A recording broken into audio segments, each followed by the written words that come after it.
Hey there, I'm Erin from Rose Quartz Mediumship, and I am so excited to have you here with me for this 2-day mini course on the spiritual awakening process. For those of you who are not familiar with me, I'm going to tell you a little bit about my story. So my name's Erin, and I run Rose Quartz Mediumship. It's an intuitive spiritual coaching business that I adore. The business started for me when I went through my own spiritual opening and awakening and recognized that helping other people to find balance, happiness, meaningful, purposeful joy in their life was everything that I wanted to do. I actually started a 9-month spiritual awakening program based off of my own experience and messages that I received channeled through spirit. And that is how it is that I'm here today to do this 2-day mini course with you on spiritual opening and awakening. I am so excited to have you here with me, and I look forward to working with you moving forward. So a little bit about my story. I found myself in my 30s, married, with beautiful children, in a house, with a job. But I wasn't happy. I was unsettled, and I wasn't moving forward in life the way that I wanted to. So if you can connect with that, then you may connect with my story. It took me getting really real with myself about who I was, what I wanted out of this particular human experience, and what my shadows were. So shadows are the parts of us, the behaviors, the patterns, the parts of us that we don't want to embrace anymore. They're the wounds that we have from childhood or from earlier in our human experience that are showing up in ways that we don't want to embrace anymore. Shadow work is something that kind of gets known as an unpleasant thing, but honestly, it's one of the most powerful things that you'll do. So I'm going to tell you a little bit about how I got to doing my shadow work and how life-changing it was for me. It took me from being in a position where I was unhappy, I was unsettled, and despite the fact that I had everything that should make me happy, I wasn't.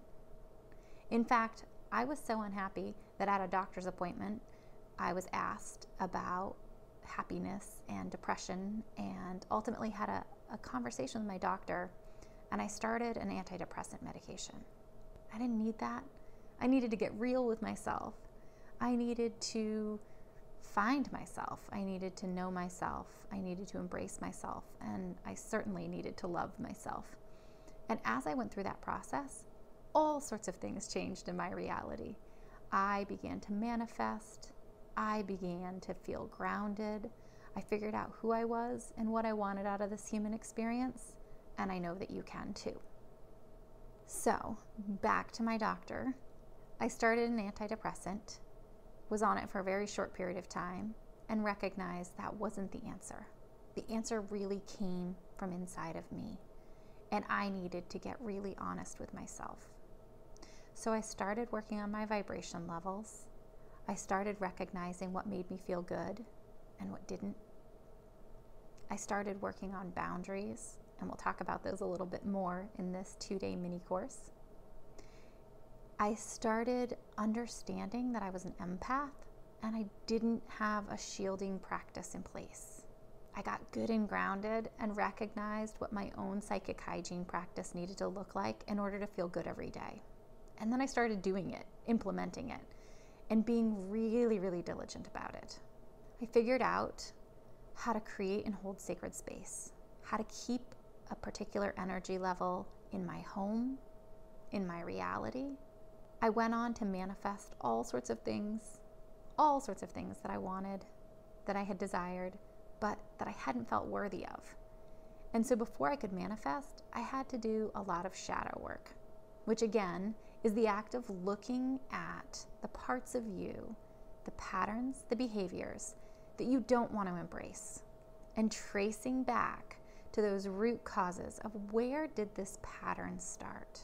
Where did this behavior start? Where's the root of it? Once I understood the root of where my behaviors, my patterns were coming from, it gave me the ability to heal those wounds and to integrate those patterns, those behaviors. Once I did that, I went on to manifest all sorts of things that I wanted into my reality because I finally felt worthy of them. And then all along the way, I received beautiful messages from the other side, from the universe, from the divine, from love, from God, from angels, however it is that you say that. My wish for you, if you want this also, is that you find the same kind of balance, the same kind of joy, the same kind of empowerment that I did.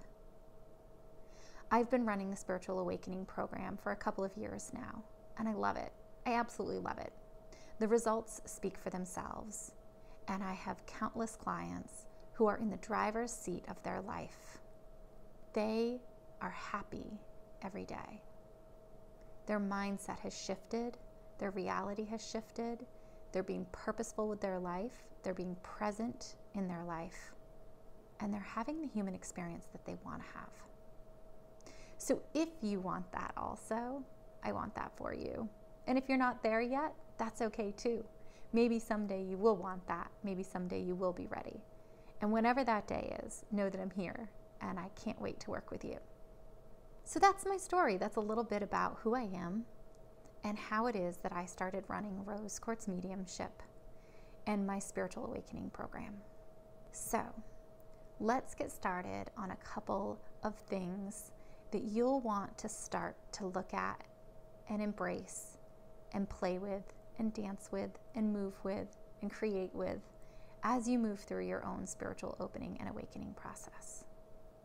So the first thing that I'm going to tell you is that you can't get this wrong.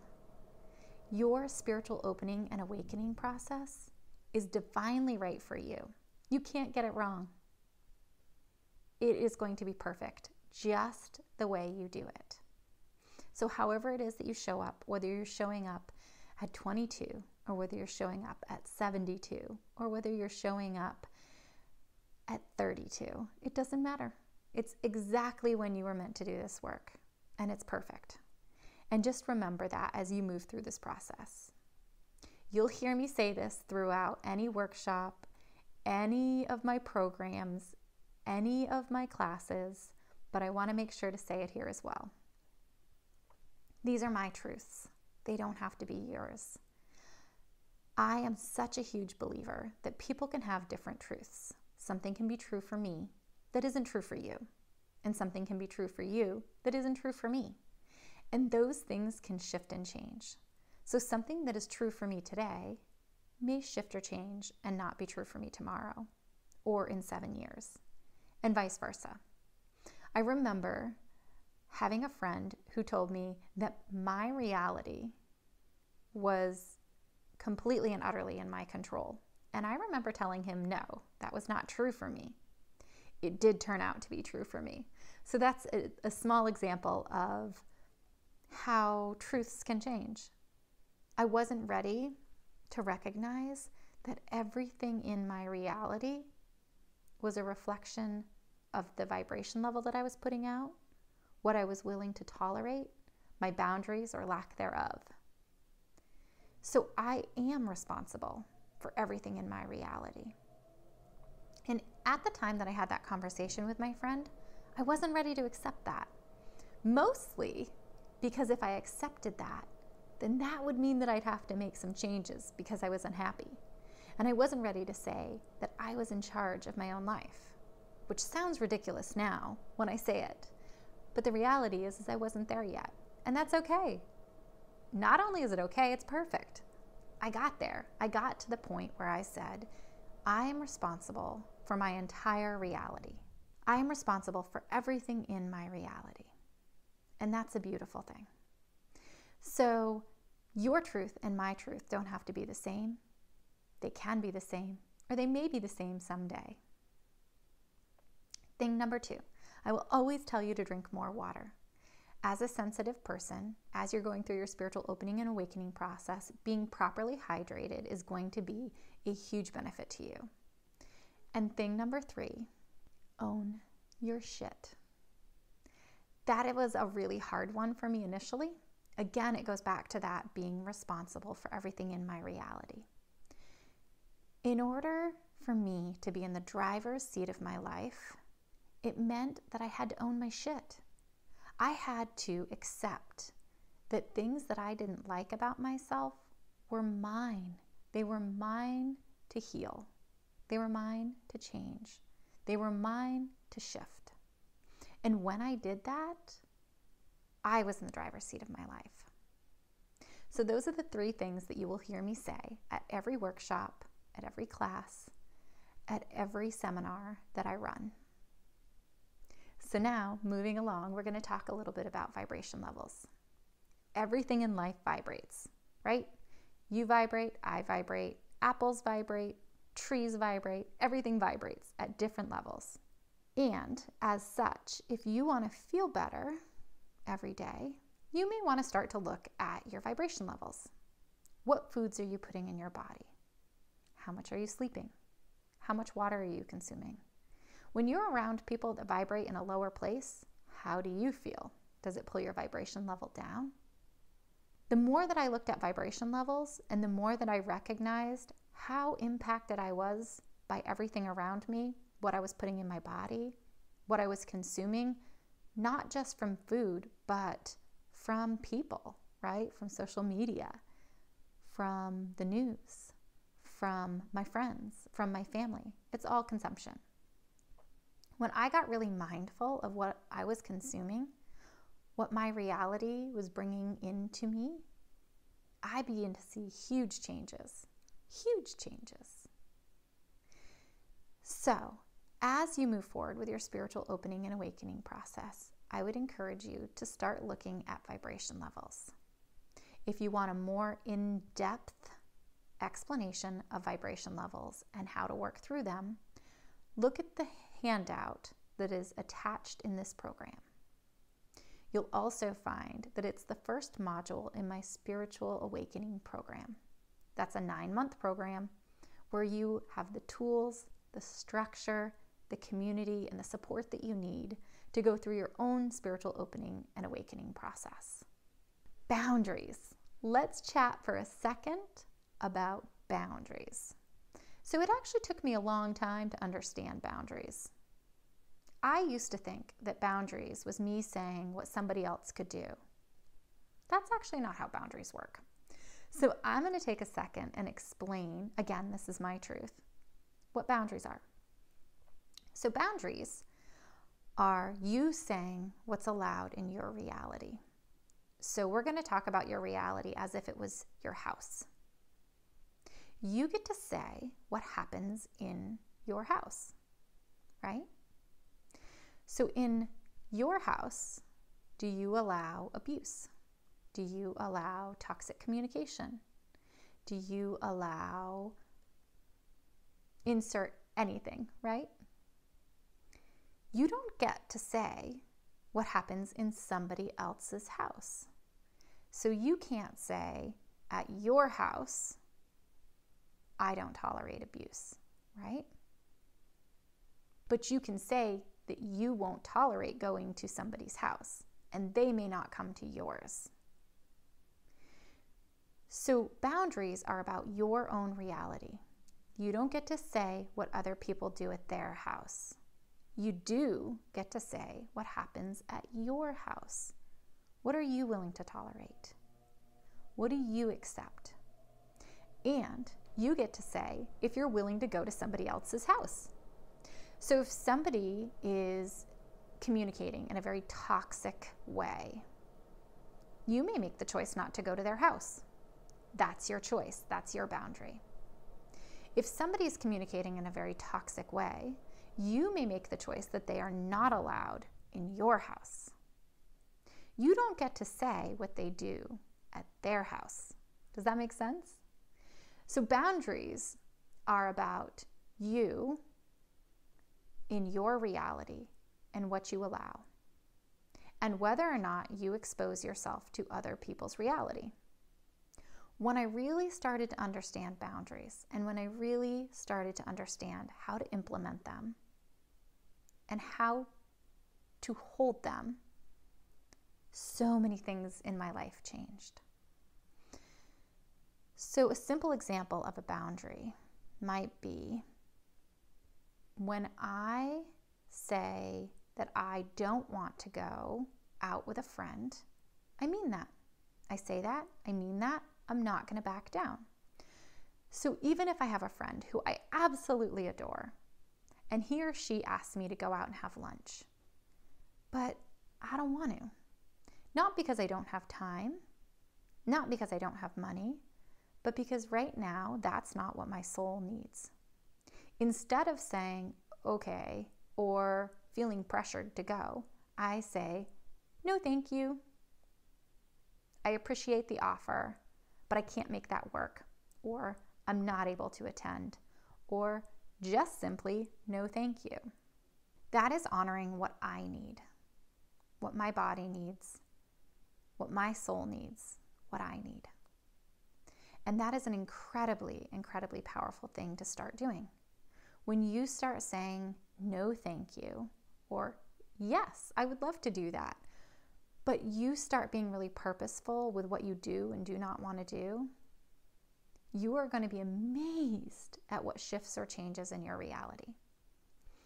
And then if your friend starts to pressure you and say, come on, just come out with me, you know you'll have fun, that would be an opportunity to say, I don't want to do that. Right now, I really need to sit at home and journal. And so that's what I'm going to do. And it doesn't feel good to me that you're pressuring me. And then you can have a consequence. So if your friend continues to pressure you, then you can say, it doesn't feel good to me that you're not respecting my boundary. And if you continue to not respect my boundary, I'm going to stop communicating with you because it doesn't feel good. I'm trying to do what's best for me, and I need you to respect that. It may be uncomfortable as you start to work on boundaries, but when you actually implement boundaries and hold them, it's going to be life-changing, not just for you, but for everybody around you. And if boundaries are new for you, or you're somebody who has struggled with boundaries, and I'll tell you that most people struggle with boundaries until they really start focusing on them, then it may be a bit uncomfortable as you move through the initial process. But I'm here to tell you that once you start creating and holding boundaries and doing what you want with your reality and being purposeful and saying, I do or do not allow this, I do or do not want this, I am or am not going to do this, you will be impressed with how good you feel every day because you're not wasting your time doing things that you don't really want to do. You're not allowing energy in your reality that you don't really want there. So sometimes, for example, if we have a family member and we feel guilty, we feel like we should spend time with them, even though we don't want to. It doesn't feel good when we spend time with them. We can start creating different boundaries. So maybe we say, okay, I'll spend time with you, but if you start talking about politics, I'm going to stop talking to you. I may create space. I may walk away. I may not respond to you because I do not want to speak about politics with you. That's a beautiful example of a boundary. If then your family member starts in talking about politics and you don't want to do that, you've already stated for them that you don't want to do that, then you hold up your end of the bargain. You stop speaking to them, you walk away, whatever it is that you said you were going to do.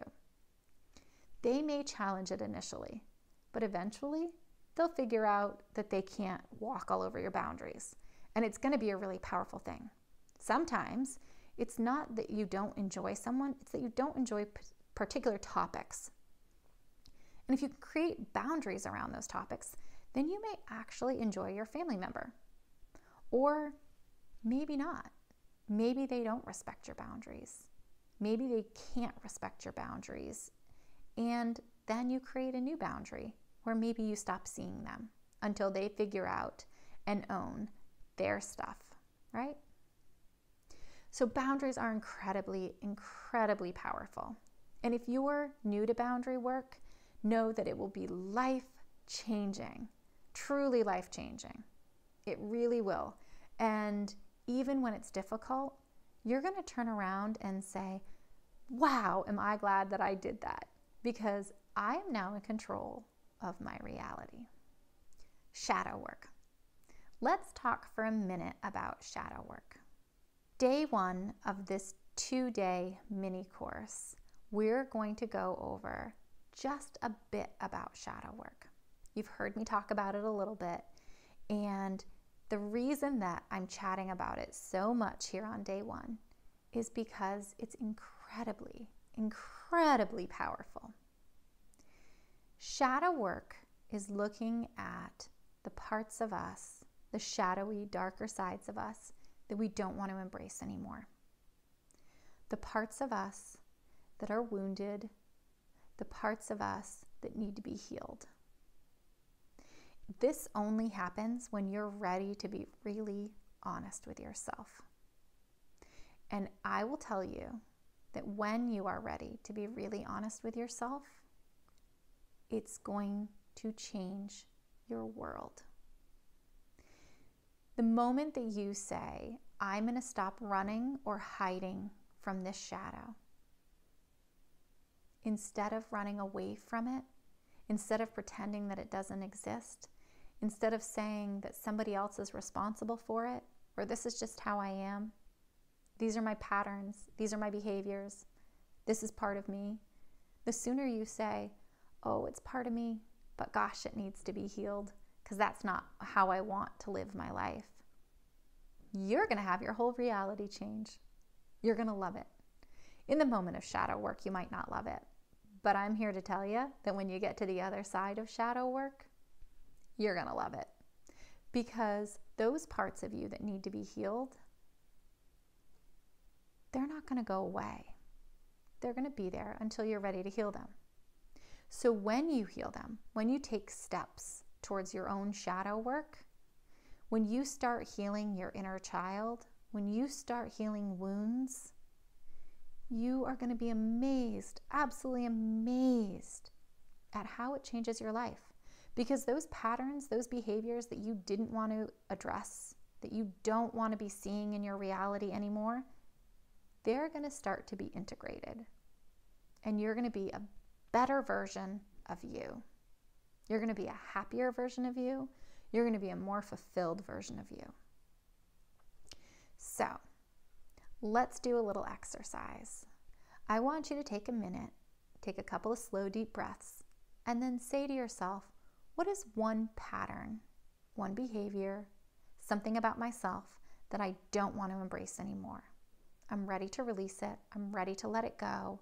I no longer want it as part of my reality.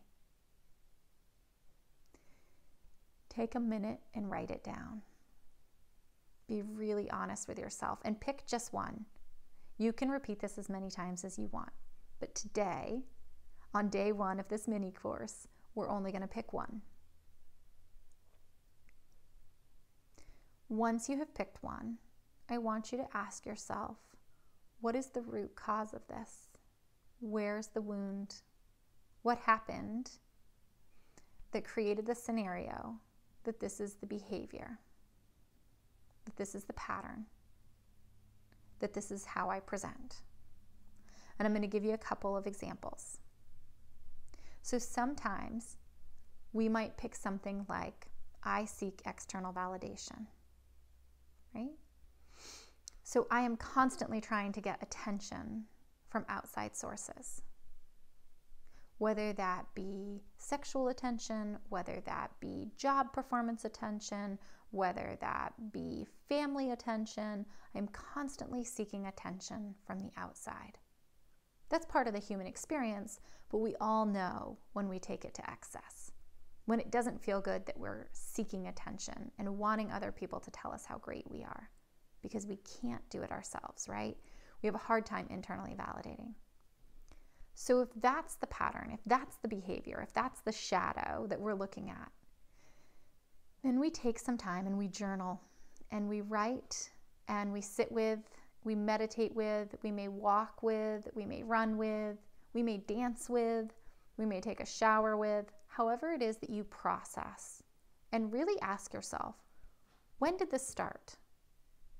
Why did it start? Where's the root of this? Maybe it started when we didn't feel seen as a child. Maybe you come from a big family and it was hard to get attention. Maybe you had a parent walk out of your life and you, as a small child, couldn't wrap your brain around that.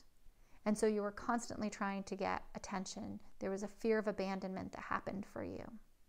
And so now you are just trying viciously to get external validation, to get attention, to be told you're good, you're okay, you're perfect just the way you are.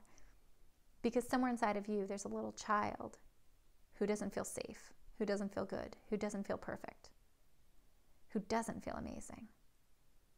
So you can see here that if that's the scenario, that little child needs some attention. That little child needs some healing. That little child needs you to sit with them and talk to them and see them and embrace them and work with them. Behavior modification is one thing, but healing the root of your wound is so powerful, so incredibly powerful, because I'm willing to bet that that wound, that inner child that is feeling not seen and not loved and abandoned, that shows up in more places than just external validation. So the sooner you start addressing some of your shadows, the sooner you start your healing journey, the more you're going to be empowered and the more you're going to see your reality shift. Because as you heal those wounds, you start to see yourself in a different light. You start to show up in a different way. You start to move through your world in a different way. And as you do that work, you and everyone in your reality is going to benefit. And you will be in the driver's seat of your life. You will be in charge of your life. You will be in charge of finding your own joy. And you'll know that you can do it because you're going to have all the tools that you need in order to do that. So this was just a little snippet into the reality of a spiritual awakening. I have had so much fun having you here with me today on day 1 of this 2-day mini course. And I hope that you learned a little bit about boundaries, about vibration levels, and about shadow work. I can't wait to see you back here with me on day 2 so that we can go a little bit deeper into all of these topics and a couple more.